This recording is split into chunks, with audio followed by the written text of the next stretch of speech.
Welcome to Bullish and Beyond. It's Beery the Bull. I'm your AI co-host. Join myself, Brian the MacMan, and JT Knows Things while we dive deep into the world of stocks, crypto, and how to live a bullish life. It's time to get bullish, and there's no better place to start than right here. Let's dive in. Hey everyone, welcome back for another incredible episode of Bullish and Beyond. Let's go. And we just went beyond 2025 and we are rocking it out in 2026. You know, something I noticed is that JT's Crypto Den ceiling color is changing dramatically. It feels like a shifting of the tides, a little bit moody over there, JT. What is going on in your hood? It is moody because 2025 was the worst year in crypto I think I've ever experienced. Like, we had monumental progress looking back in 25. You know, we have the Trump administration, everything he did. With so many laws signed in. It was insane. And then you got every lawsuit being dropped by the SEC. These things are good to go. The Genius Act, like literally, we went from I don't even know, like flying. Didn't crypto get everything they wanted? Yeah, and price is lower. I mean, I couldn't think of a better time to get in because, you know, for me personally, these are the times I'm buying when long term, baby. Yeah, when you have fundamentals doing this and price doing this, that's just opportunity. You know, when it's going up and down like that, yeah, they're inversely. Grab the bull by its horns, brother. That's right. And my ceiling reflects the moodiness because every, day I'm expecting one way or the other for this to, because we've been stuck in this channel now for 9 weeks. I mean, we just have. After the holiday break, like, we've stayed between 93 and 87 for 9 weeks now. And it's either a falling knife or structure for the next all-time high. And you see there's data that could support either outcome, really. I don't think we've been in more uncertain times for the price, but, fundamentals are stronger than they've ever been for a lot of these things looking into 26. Feels like stocks are kind of whipsawing a little bit too. Yeah. You guys have like crypto price movements over there.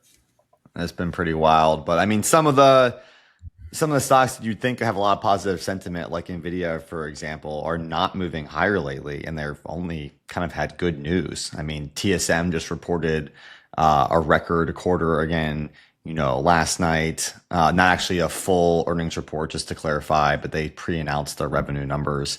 And a bulk of that business, was Nvidia. So Nvidia is putting out an insane amount more chips. And, Jensen Huang at CES just the other day announced a new Vera Rubin line coming out. So it's like everything is on track and getting better, and China sales about to come back online. It seems like all positive, yet the stock is down today. Yeah. I think people are really worried about the economy and the world. Like, if I had to guess, we just flew to Venezuela and took their president, who is a dictator. And like, I'm not saying it's not a bad result or a bad thing. He's been poisoning. I get it. Like, the drugs, I understand. But like, that is not. There's some uncertainty there. I would not call that stable. No, and everyone in the world's worried whether we're going to grab Cuba or Greenland or, what the kind of next step is. Trump's got this idea that we just need more resources and more land. And it's like, who are you going to piss off to make that happen? To be clear, we do need more energy to fund the AI growth in the future. And that's why I love companies like Oklo, and they are popping today. Dude, Meta just signed a huge new announcement that they need like 6 gigawatts to come online in the future. And they did a deal with Oklo and Valero and a couple other companies, but just massive numbers. I mean, Oklo was up like 15% earlier. Yeah, I mean, that makes a lot of sense. They just need the energy. America's behind tenfold China in energy. And actually, I was listening to Chamath. He's a very successful venture capitalist. Yep. He was. Which podcast? Which podcast you listening to? Oh my God, it's the one he does with all those other friends. Those I four feel like guys, they just they're all like the billionaires that ex bust each other's PayPal balls. billionaires. Yeah, the PayPal Mafia one. I forget what they Yeah, call it. I know what Maybe you're it's talking All about. In. I think it's All In. Yes, Maybe. all in pod. Yeah, yeah, the All In pod. And he Do you, was you have to saying be you have to be how a billionaire to be on that podcast? Is that like the rule? to host it. I think That's what I so. mean. Yeah, yeah. Yeah, I think that's their their entry point, which is insane. I can't imagine, Um, you and I trying to align times is sometimes difficult in the podcast. I can't imagine trying to get, four billionaires to align their schedules. right. That just is a testament to how valuable these are, though. If you really think about it, like why are they doing that? It's interesting. But on that podcast, he was talking about Venezuela and how this has nothing to do with the drug war, and I thought that was interesting. And he broke down China. They get, and I did not know this, 74% of their oil from Venezuela and Iran. And Russia. Iran. Okay. Iran. Now, we have bombed Iran. We have basically cornered their oil with the peace deal. And Yep. then we have straight up seized Venezuela's oil from that country. So China, in the course of 4 or 5 months, has lost more than a majority of their oil supply, or at least they are now going to have to buy it from us Through the or U.S. I think or Trump our said he's allies. going to still sell it to China, but I guess the difference is that he controls the sale, so if it gets to a point where we're more, obviously we're battling China to be the top world power, but we're not in like an all out war. So if we were in a different scenario, we could just cut the oil. Yeah, it gives us that, I would just say, leverage. And then also, It's insane leverage. They're buying the oil regardless, so that money is going to go into a split between Venezuela and America. And then we're probably going to have a Puerto Rico situation with Venezuela. Like, we did this to That would be Guam. interesting. We did this to Puerto Rico, right? We've done this to... I don't know if that's what we want, but I do like the idea of having the control over the oil just from an energy standpoint. I know we don't have enough power to, fund the future of America. And I'm not necessarily saying it was the right thing to do to go like seize the country, but at the same time, if we're already there and we can make it happen, their oil apparently sucks in quality. If we can make it better, and then I go to like who's going to benefit from that? Is it Chevron? I know already has agreements to sell their oil, and who else is going to get in there? BP and Exxon and stuff like that. But Trump's talking about also investing like $100 billion to make it better refining grade and stuff like that. And those are some big investments for these oil companies to fork out. So who's going to fund that bill? Well, the taxpayer, most likely, because if the U.S. government invests and does that, guess what they also need to protect their investment? Bases, an embassy. They need overreach. So it behooves them to do that. Because then they have a rightful justification. Like, we have infrastructure in this country. We need to. And by the way, everybody, that has been our coup de grace, our strategy, since we won World War II. We signed all of these defense agreements, NATO, like, okay, we're going to need to protect the investment of our relationship and our alliance. We're going to need bases. And then next thing you know, we have 4,000 bases across the globe. We have the largest global footprint. Oh, I did not know that. That is a lot. It's insane. We've just been doing that, right? Like, wow. That's just like what it is. So, I mean, That's a lot of bases. We have a precedent there. Yeah, it's crazy. I mean, it could just be one little, 800 square foot field office, but that would be considered a base. That's all you need. Yeah, I mean, it's crazy. So they have precedent for it. Venezuela is celebrating this. I mean, they basically, it's like, this is like Fidel Castro. I saw those same videos. The people in the streets looks like it was the end of, the Avatar movie when everyone's celebrating out in the wild. I mean, he nuked their currency, made them all poor, and then took control of the resources, turning it into North Korea and hoarding everything for the elite. It's what Castro did. It's time and time again. and then he I mean, made most I of didn't his I didn't money. even know that they had the most oil of any country, and I'm like shocked that they're that poor and having the most oil, and then you compare it to like a United Arab Emirates or something like that, where the oil is flowing and they're doing $1 trillion infrastructure investments. It's like the polar opposite. Why did the country go to crap in Venezuela? I mean, I can't believe that people even like let that happen. There hasn't been more of like an uprising almost. That's the difference between like oligarchies and communism. There's 12 families that control the oil supply. They all agreed to do a sovereign wealth fund that then Yeah. invests in their country, which allows them to not need taxes, to provide free healthcare, free Seems like a education. no-brainer. That's what What, Trump wants to do. even if He was you were talking a about a dictator, sovereign why wealth would you fund. want your country to go to shit? Like, I don't understand. I So mean, you yeah, you can get live in wealthy, I the get it, but you could also yeah. be wealthy and have your country do well. It seems like you could have a win-win here. They could have invited Regardless. those U.S. oil companies to invest back in the day. If they did a split, joint venture with Chevron or BP, whoever it's going to be, they would have came in and helped build the infrastructure. If they got a decent share of the revenues and profits, it'd be a no-brainer long-term investment for these companies. Yeah, 100%. But that's not how that works. That's not what they believe. They're godless. They just they exploit others for their gain. And I think it's a good thing we got involved. I am worried about my oil investment, to be honest, because that is going to create a lot of supply. You know, hopefully the Could be demand keeps up years. with Could be that. years out though. Years out. I mean, Yeah, this could be they say 2028. We're talking about the supply change or something.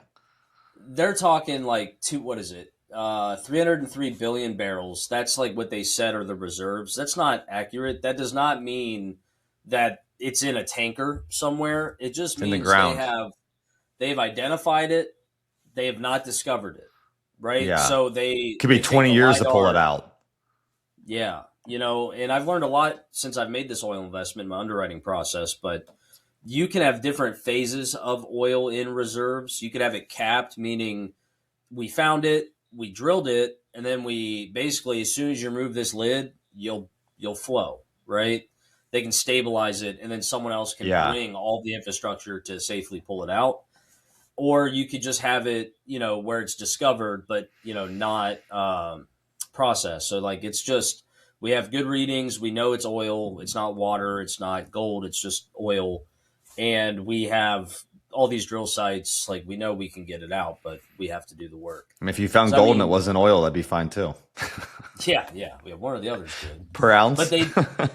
I mean, I'm pretty sure we took a decent amount of their oil. 50, 60 million barrels that was sitting around that we are taking. And we took a tanker, I think, too. From Russia. We took Russian oil. Well, there was one tanker that we didn't touch that they changed to have the Russian signage or whatever. I think we let that one go. But there was a previous one I think we nabbed. This is what I'm talking about. We talk about So yeah, 2025. uncertainty. Yeah, that's why the ceiling's moody, y'all. Because like in 2025, we've had amazing progress, like literally progress since I've been investing in crypto that you literally couldn't believe that it would ever happen. You've waited years for this. Yeah, people prayed And for that then- Genius Act. I mean, that was like the Yeah. holy grail. I mean, when we 100%. talked about it, that's what we thought. 100%. I mean, this is the most bullish thing for Ethereum, Chainlink. There's so many things that are going to win from trillions of dollars, of cash being put on chain. All right, speaking of Chainlink and Ethereum, yeah, I know you're pretty hot on those. Are those your top picks for 2026? the Genius Act almost just guarantees their success. I mean, I can't say that. This is not financial advice, but let me just walk you through my opinion and Yes, my thoughts please. on it. Dollars being tokenized, if you go look at the amount of dollars out there, it's about 380 billion. That number was zero 4 years ago, or maybe 5 years ago. Okay. And we have the Treasury Secretary, Scott Bessent, saying 2 to 3 trillion by 2028. He's expecting trillions to be put on. 10x. Yeah, and that means they're using stablecoins. Like the entire optic of the Genius Act is to pump our T-bills, our debt instruments, because you have to have a 1-to-1 collateral in U.S. debt to Yeah. issue stable. So this is the government's It's going to prop up the plan. U.S. dollar. Yeah, it's more than just the Genius Act. This is a clear plan from Yeah. our entire nation to prop up our economy with this technology. It is now the forefront of our economic policy. And then you go look at, of the 380 billion, if you had to guess, how much of that is on Ethereum? Just 60%. 72. The rest is on Tron, and that's mainly Tether, USDC, all of these, and then the 50 others that have come out are all on Ethereum. Okay. And then you think about, okay, if it already is the market leader, already has 100 and something billion of stablecoins on it, and everyone's going to go to the vendors that have already done this on Ethereum, like that feels very obvious that we're, of that 2 trillion, I would expect 1.5 to come to Ethereum. And then you go look at what happens when stablecoins rise on Ethereum. Well, we've seen DeFi do well.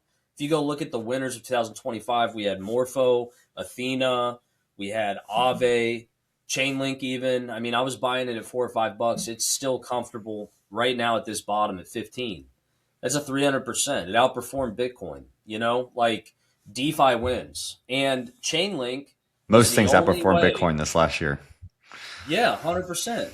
And Chainlink is the only solution on Ethereum that allows basically people to track the data. If you have a checking account with a yield getting sent from a T-bill they bought by issuing your stable coins, they move all that data around. That they are the pipes, if you will, that this data moves through. So, and there's more pipes getting built every day, so it seems like a no-brainer. Right, and with more pipes, more users, more capital, it's just more link needing to be bought to move the data onto Ethereum so these smart contracts can actually execute. And all that makes me just so shocked that it's down compared to when these acts came out. I mean, I get there might be some sell the news, but like no one could have predicted the Genius Act years ago. So it's I'm surprised. Opportunity. It's opportunity. I mean, that what else could you call it? And another thing, it's so early still. Like the SEC, Paul Atkins, his goal is by the end of Trump's term to have every market tokenized. He said everything will be tokenized by the end of Trump's term. Everything.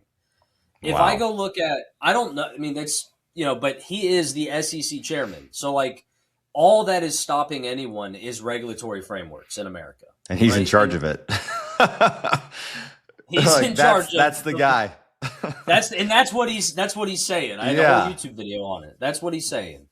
So like drop that YouTube link for everyone to watch and do more research on their own afterwards. Do it. So this is fascinating stuff. It's like the administration is leading us towards that conclusion. So if we're not buying those things, it seems like we're going to be missing out on the action here. And, who knows what day it's going to pop off. But if that's where it's headed, we got to get in on it. Yeah. And then once it happens, like once you start adding $50 billion of stable coins a month, a week, you're missing a lot of growth when that's done. Like once it's a safe investment, might be too late. Yeah. In my fund, we pitch 5% of your portfolio, but I genuinely believe that 5% could outperform the rest of the stuff you're buying in the next 10 years. I mean, if Ethereum gets 5-6 trillion of the 38 trillion that could be tokenized. Yeah, I like it. That puts it at 12 to 15K a token. If it gets more than that, which is only 25%, it's currently at 70%. Like, it could easily be 25,000, 30,000 an ETH token eventually, right? After a decade of stablecoin development, when we all use wallets and we don't have keyboards anymore, and we're just thinking. I mean, it'll be standard. Like, my kids, when they get their checking accounts in the future, they won't go to the bank because it won't exist. It'll be in the cloud and be decentralized. Yeah, and it'll just like show up in their wallet instantly. Yeah. Like after you could get paid every day you worked. Like, think about that. Like, they might not even understand that for a long time, people would wait 2 weeks. Waiting for the paycheck? Oh my. They're like, What does that even Like, mean? Yeah. yeah, as soon as you clock out, you could get it deposited. Just paid. That's the future. Yeah, right in your wallet, right there. You know, Take about 100th of a second. it's insane. But why aren't we doing like it's so obvious? It just. So, I think companies that move into that space quicker, if I was having a fast growing startup that if you have crazy high salaries, those people might not need to get paid every single day. We're not talking about that. But like an average person that's making $15, $20 an hour that needs the money, to go buy groceries and pay their rent and car payment, whatever else, that same day payment can be huge. And I know it from running my business back in the day that, some people would come and ask if they could get fronted their payment for the week because they had some extraordinary expense or whatever it is. They got to buy new tires for their car, stuff like that. And that is so meaningful. So, I mean, the fact that if you could get paid instantaneously, people might actually work harder or put in like overtime to get paid instantly. I can see that being a huge reason people to put in more hours, and it helps the business. 100%. And the whole reason why it's like that is because they have all these systems that need to synchronize, and then they have to settle the cash. It's like none of it is necessary if you were on chain. None of it. Yeah. I mean, absolutely none of it. The ledger's updated instantly. It could be audited instantly every 30 seconds. I like that. Ethereum. Like, I don't know, man. It's just the future. It's going to be cool to see companies go that way. I mean, if some huge company like Amazon, something like that, announced that, their hundreds of thousands of employees were getting paid daily through ETH, I mean, that would just be game changer for the market. And based on how it's going, I guarantee you ETH takes a 10% hit on that for no reason. I do know why it is this way, so I shouldn't complain. It's because 70 something percent of Bitcoin is held by retail, right? And most of crypto is held by retail guys like me. So like, or I have a fund, but you get the idea. Like institutional outflows have been bigger lately, but it feels like maybe we're ripe to pivot back. Right, but there's not a lot of smart money in this market. There just isn't, right? So when this stuff happens, they're not pricing it in. People are scared. Like retail is a fickle beast to tame, right? Like they're very emotional. We have these wild swings up and down. That's the market volatility. I think some of the reasons, from my standpoint, it's harder to buy than any other random stock. If I want to go buy Apple or Rocket Lab, I just pop on my app and enter the order. If I want to buy Bitcoin in my Merrill account, well, first of all, I can't actually buy Bitcoin. I have to buy, a Bitcoin traded fund like Grayscale or iBit. And that's not the actual real thing. And I can't leverage that and do other fun things with it. So it's really hard as an investor to buy these things. So, I mean, I hope at some point it becomes a little bit easier. I mean, right now I use my Robinhood account, for example, to do these types of trades, but not everyone has a Robinhood account. Right. 100%.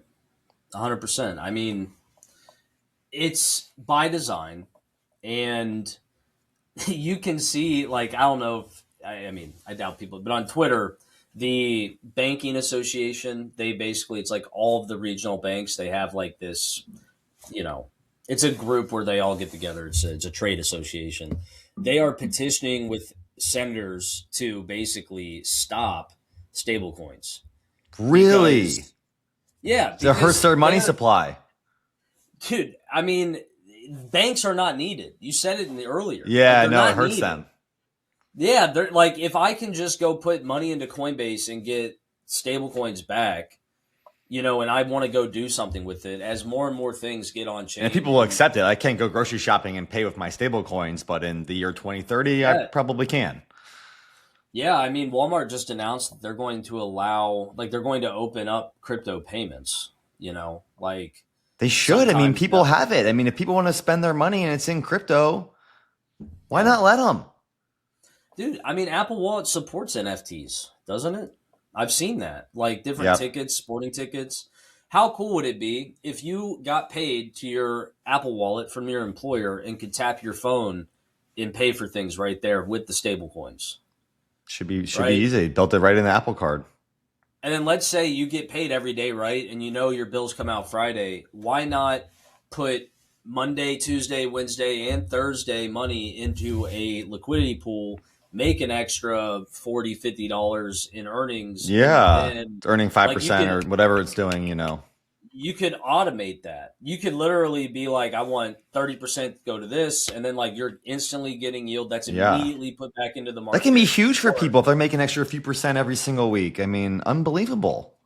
Yeah, it could all happen. I right then and there. love that. The time value, And it can of be money is automated and tracked. It seems, seems like it's too easy. It's just the future. yeah, like the user experiences that we're going to have 10 years from now it's going to blow people away. Like, really, we're going to I'm going to be here for it. Yeah, it's like when you listen to a boomer talk about the rotary phone. That's what like pay stubs will feel like to your kids. That is so funny. Yeah, like wait, you had to get mail for your money? Speaking of what else is going to blow up in the future, dude, I am so hot on Rocket Lab. It's probably my top pick. I've preached it so hard.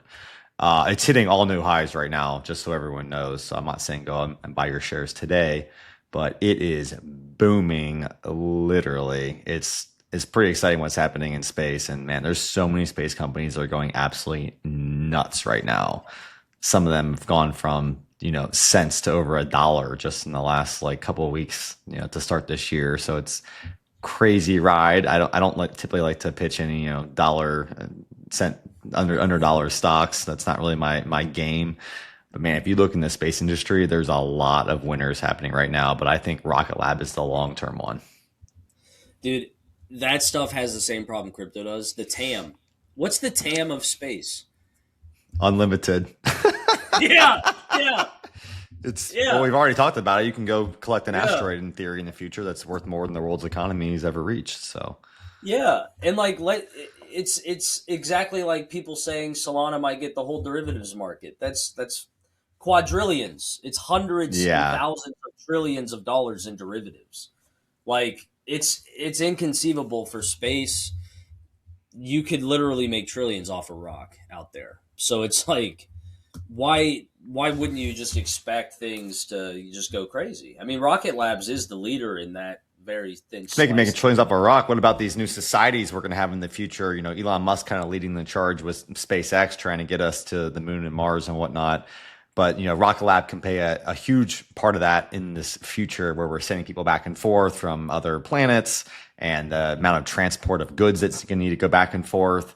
I mean, that is a mega $1 trillion market looking out, 2040, 2050. It is going to be huge. Yeah, and we sound crazy, but we don't. If you think about AI solving all these physics problems for us, like it could literally show us a way to build something that, if it gets smart enough, that we never even knew. Like, or design new materials out of combination of other materials that no scientist ever conceived. Yeah, because a scientist can't keep all that in their brain, but a robot can. So hook it up to a quantum computer. IBM just said by 2028, 2029, quantum will be at a commercial level expected. Then That's he said exciting. by 2035, it'll be expected by the user. That's what he thinks. Wow. That's he set out that plan in 2016, and he's like, honestly, we're early. Like this, I'm saying stuff that I would have thought happened next year. Like they're getting faster. They underestimated AI's ability to help them solve their issues. So, like Jensen Hung from NVIDIA said similar thoughts, that he was saying it was 10 years out at the quantum conference, earlier last year, I think in March or whatever it was. And then a few months later, he's like, actually, it's speeding up faster than I even thought. He's one of the top brains in computers and chips in the world. Like, if that guy is confused at the pace, we don't even understand. I know. This will all hit us. I mean, it could be 5 years. It's because AI is designing this stuff. I mean, AI is designing chips. I mean, Google talks about it all the time, that they helped use a ton of AI to design their new next generation TPUs, which supposedly use less energy and are better than NVIDIA GPUs. And that's one reason I love Google as well. I think that's one of my other top picks for this year. They got a lot of cool stuff happening. And I'm a Google fan like you're an Apple fan for real. I should actually invest. I mean, I don't buy stocks. It's hard for me to do it. You got no dollars in Google. I'm like, well, dude, I look at it and I'm just like, dude, all the growth is gone. Like I need trillions for me to get. Okay, they just launched their TPUs, this last year, the first time ever they're made commercially available. They got Meta as a customer. They have other large customers coming on board as well, and they've barely even started the process of that. Those are only going to get better. We got Waymo. 100%. We got Waymo just, finally going, full self-driving across the country now. It's only very small niche markets at the moment, big cities, but niche market size. And that's going to expand very quickly. I mean, they're going to be head to head with the robotaxi of Tesla and stuff like that. And both those markets can do incredibly well. But I am weighing it against crypto. I got Chainlink valued at 30 billion right now. Like people are asleep at the wheel. I'm gonna go. I like that, but also I'm gonna push back and say I think there's less risk in Google that they have so much more they've already done to proven where they're at that I think they can scale up with minimal downside. Yeah, no, you're right. They're a household name. I mean, I Google things on Bing. You know what I mean? So, like they're good. You're absolutely right. And every time people shit on like Google, like they're like, oh, search is going away. Like, not even close. They just build AI into it. I mean, it took them a couple months. I mean, you can say they were behind for a month. Okay, great. Well, now look at it. I mean, are people using OpenAI search or Google search? They're still using Google search. I use OpenAI all the time. It's different. I think they can get rid of the links they put under the AI result. I never look at it. like the AI responds, I read it, and then I click the links it found. Like I don't even scroll more. I just like, oh, perfect. That's exactly what I need. Thank you. Like, I'm glad I don't have a business that relies on that top link. My last business, SellerMac.com, we kind of make or break our company based upon being top and organic. I mean, you got to really fight now to be, top in, the AI search. So that's a whole different game. 100%. They could cannibalize their own business. Like even the ad links go below. Like I don't even see the sponsored links, like I just see the AI result and they have it minimized. And then when I click it, it blows it up. And then I don't even scroll. Yeah. I would argue you have to cannibalize your business these days to get ahead. And a great example of the past was Steve Jobs cannibalizing the iPod with the iPhone. I mean, once you had an iPhone, really no reason for an iPod, but it gets better. All right, so now Google search still owns the mind share that you go there. They lose some of the sponsored links, but they're still getting their ad revenue. And, they're getting people to use their search on iPhone and stuff like that still as, the top search platform. So they're still getting their money and they're starting new businesses every day with it. And another piece to this, like part of my thesis with crypto is it's going to be a multi-chain world. I don't believe in one winner at all. And you'll see that the way technology is adopted with AI, like I use Anthropic for something different than I use Google for. And then I use ChatGPT differently than I use Google, and I will intentionally go to those different tools, I don't pay for Google, but pay for the other two for different reasons for different things. And it's the same thing. You do your coding on the Anthropic? Oh, dude, yeah, it can build, deploy, test, give you I haven't deployed an app on there yet, but I know I need to try. Dude, I made a web app that saves me 10 hours a month maybe in just reporting and reading wallets and all this stuff in about 2 hours of working with Claude. Like, I basically said, hey, treat me as an idiot. Here's the problem. I just need to make this as simple for me as possible. I'm a dum-dum.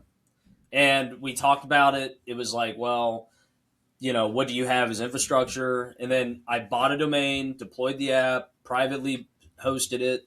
And now I can just copy and paste a wallet and then look at all of my like token performances in 1 day, 1 week, 1 month. Like, oh, nice. Just for me. Made that in a couple hours. Like, just typing to it. Now I do have a software background, so it's easy to tell it what I need. You're better than the average vibe coder out there. Yeah, exactly. But, I literally vibe coded an entire web app on my own. It's super simple.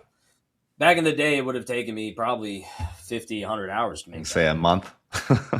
Yeah, that's why I was doing it in Excel. I'm like, screw it, dude. I don't want to build. I don't have time to build this. Yeah. But then someone told me like Claude's really good at programming, and I was like, all right, I'll work with it, and it's amazing. Like the fact that the code window, the command prompt pops up to the right, you can interpret the code that it's writing. And I can actually just tell it actually here, do this and do this, change that, and then it'll deploy it again, and I can just interact with the interface. It's amazing. It's really cool. Yeah, there's a reality where Rocket Lab is one of 5 different companies that do different things. One's low Earth orbit, so they focus on the least amount of money for getting up, right? Then Lightweight satellites. Then you have like retail, you have like the exploration part of it, people wanting to stay in hotels up there or whatever. You got the expeditions, people that go out into the great unknown, like all these different companies that do different things because it's such an expansive reality in the future. Dude, the hotels up there, it's going to be a game changer. I mean, you hear about some of the experiences of like an astronaut going up there and you see the whole world and there's no lines demarking the countries and continents and stuff like that. I mean, we are one world, but we don't think about that when we're on the ground with our feet on the earth and we're fighting other countries economically and politically and everything like that. But when you're up there, I hear that just goes away and you can really have that sense of like, yeah, everyone is a human and we're on this planet together. Yeah. Maybe we send those dictators to space, they'll change their motto. Maybe. I'm sitting here thinking, how long until there is illicit activity up there? Like, is it a month before a brothel and a casino open up? We are humans after all, and there's no laws up there. I wonder how quick that happens. Oh, that's interesting. Yeah, how could you ever create a law? I mean, you have international laws these days that people are going to make these space treaties and try to make laws, but you're like, dude, it's space. Good luck holding me accountable when I'm like floating on this random piece of Earth moving around. I mean, they do have Space Force. That's a legitimate division of the United States. And I actually, in the past, thought it was fake, but my cousin on my wife's side works there, so it's not fake. And so in theory, we would police that stuff in the future, that we would shut down something that was, egregiously bad. I mean, we made the Air Force like 6 years after planes were invented or something. People thought they were crazy. And then now it's like, oh, get it, Yeah, better have the Air Force now. Yeah, thank God, Yeah. Same thing with Space Force. Like, it sounds ridiculous until you have until 2050 happens and there's society up there. Or China, dude. China's talking about putting a base on the moon, like by 2028. Like they want a base on the dark side of the moon, and like they're full-fledged into that. And do we really want China above us on the moon building God knows what? I don't know. I don't. I mean, that doesn't make me comfortable. I don't want that, but I almost think we all deserve to be able to have a base. Like no one owns it. Right. That's what I'm saying. Like it's the Wild West. It is. I mean, they could be fighting up in the moon right now. We would have no idea. I mean, with zero. No, you can't look up or just peek over, pull out your telescope. Yeah, that would be crazy. Imagine that. You see mushroom clouds up on the moon through your telescope. You're like, oh my God. We were talking about the dark side of the moon, a few episodes ago, and what China might be like building out there, and stuff like that. So that's crazy. Serious. The Sean Ryan show. He had one of the ex-commanders or a commander of the Air Force that got pulled in the Space Force and he left because of DEI and Trump got him back. But, he's just like a different kind of guy. And he was on the Sean Ryan show. I'm forgetting his name. But he just openly talked about how one of his biggest projects was monitoring China's moon developments because they are full-fledged on the moon. Like, I had no idea. They have rovers. Why don't we move? Why don't we move faster and stuff like that? I mean, we have the technology to get there for all those SpaceX mobiles. I mean, I know that the U.S.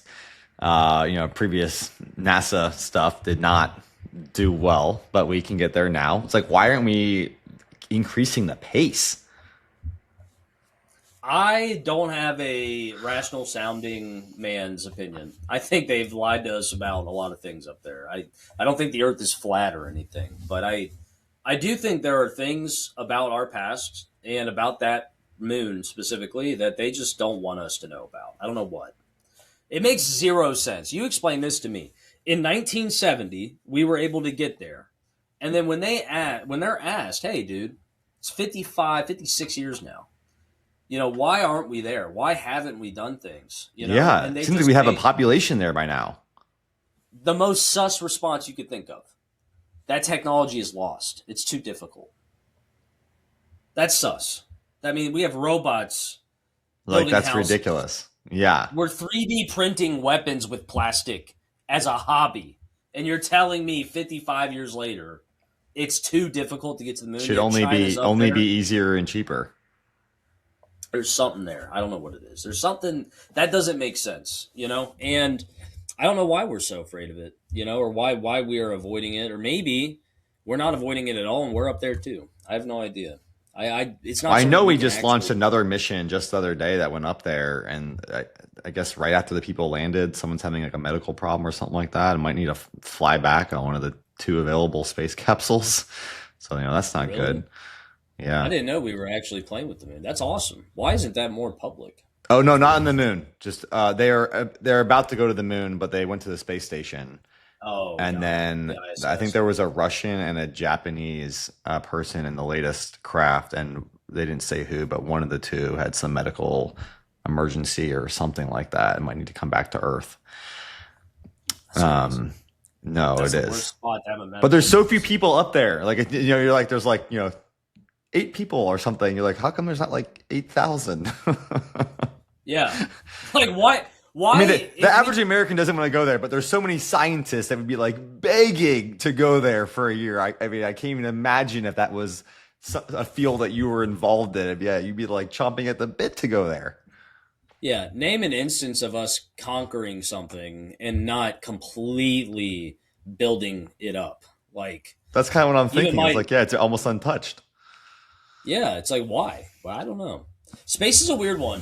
I think Elon Musk is just changing so many paradigms, and I think he's going to be the first guy to send robots to a planet and terraform it. I mean, he has all of the pieces to that puzzle now. He does.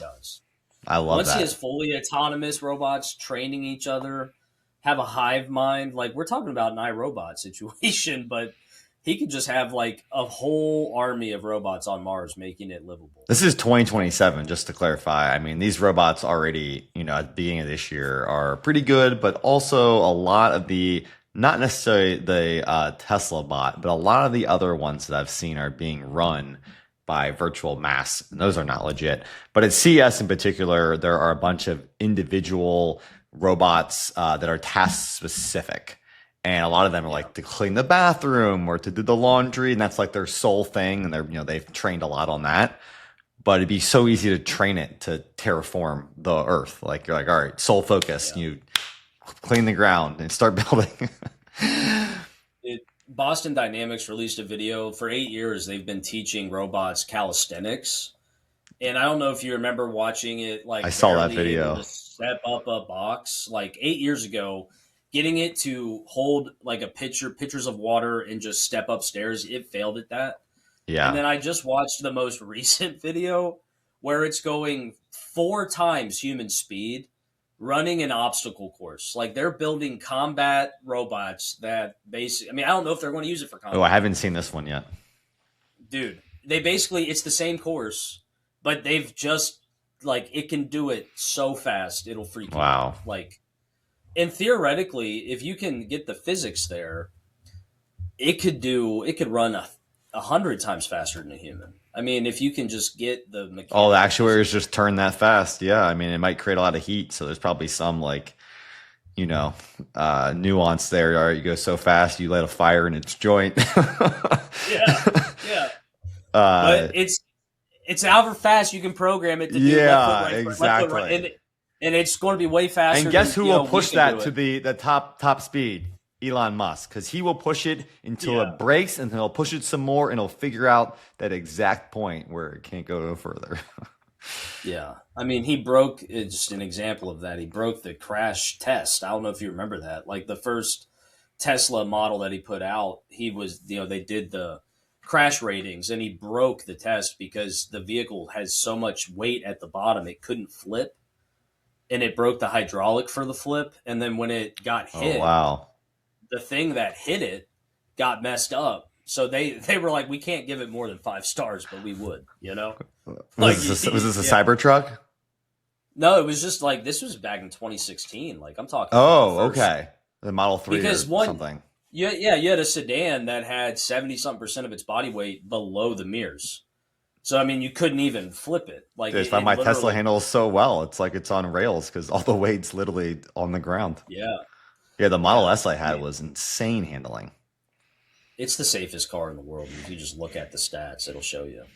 Especially all right, I love Tesla and Elon Musk, but just from a standpoint of picking stocks, yes, Tesla has been up a lot. It's come back down. It almost hit that 500 and then got back down to like 430 recently.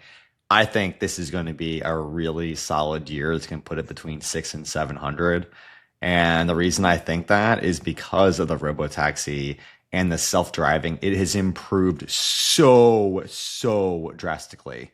And I also have one interesting data point personally that I saw was I've been on the hunt for a hardware 4 Model X. And the hardware 4 means it can do the latest and greatest software and has the latest camera system. And that came out around March of 23. So it's been out for a few years and we're still waiting for hardware 5 to come soon. But the reason I want to bring this up is that the price point has gone up about $10,000 in the last 3 months since that they've updated their software to be that good. So now people want that car so much more used because the software is that good. And that is a really good proof point to me that it's excelled, past people's previous expectations. And, just the other day, someone used it to go cross country and you talk about disengagements where you have to take over the wheel or the pedal. The person did not cause a disengagement across the entire country, including the charging station. They didn't do a single thing besides plug the charger in and unplug it. And the car did everything else. That's crazy. Unreal. I saw that guy that drove 2,700 miles without touching it. Yeah. One of my buddies I was hanging out with yesterday, he was in New York over the holidays. He has a Cybertruck. He said he drove from New York down to Florida. The only thing he did was properly park in the charging station. The Cybertruck is kind of big.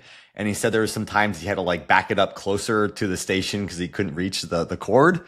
But I mean, come on, we're talking about nuance here. Yeah. He said he didn't do anything else.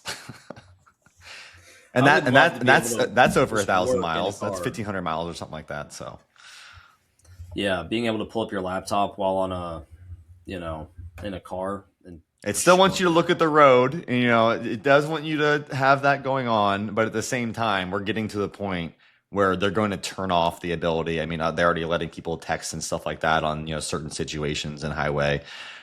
So, I mean, we are just at the brink of having that next gen. And the hardware, I haven't talked about hardware 5 very much on here, and I don't have all the specs in front of me, but from what I know, it can be about 100 times better than hardware 4, which seems silly, but the research shows that hardware 4 is up to 100 times better than hardware 3, so it makes sense that he's moving at this, logarithmic speed. And it's not just the hardware itself, like the cameras and the chip goes up, but the combination of the speed that those chips can then interact with the software is really that kind of secret sauce. So it's like, right now we're at this 3-year-old NVIDIA GPU. Well, the amount of progress we've made in those 3 years, I mean, I believe that we could hit 100x in terms of the safety and the speed that these things are operating. It's going to be insane. It is going to be insane. I'm excited. That's awesome. I'm bullish in 26, man. That's right. We got tons of things happening in crypto and stocks. It's exciting. Well, if everyone wants to drop their bullish picks in, we'd love to see what you are bullish at this year. And we're going to keep bringing bullish content every week this year. So definitely stay tuned for more Bullish and Beyond. Love to hear what you thought about our last year and what you want to see going into 2026. That's right. Until next time, y'all. Cheers, everyone. Bulls. That's a wrap on today's episode of Bullish and Beyond. Remember, the market never sleeps and neither should your ambitions. Whether it's stocks, crypto, or just leveling up in life, stay focused, stay bullish, and keep charging forward. Keep your energy high and your mindset bullish. This is Beery the Bull, your AI co-host, Brian the Mac Man, and JT Knows Things signing off. All content published by Bullish and Beyond, LLC reflects personal opinions only and is provided for informational purposes. Please conduct your own research and discuss with your accountant and/or financial advisor before making any financial decisions. The information presented should not be taken as financial advice. We are not financial advisors. Nothing you hear, see, or read in our content should be considered as any form of financial, investment, or legal advice, or a solicitation to buy or sell any assets, or to make any financial decisions.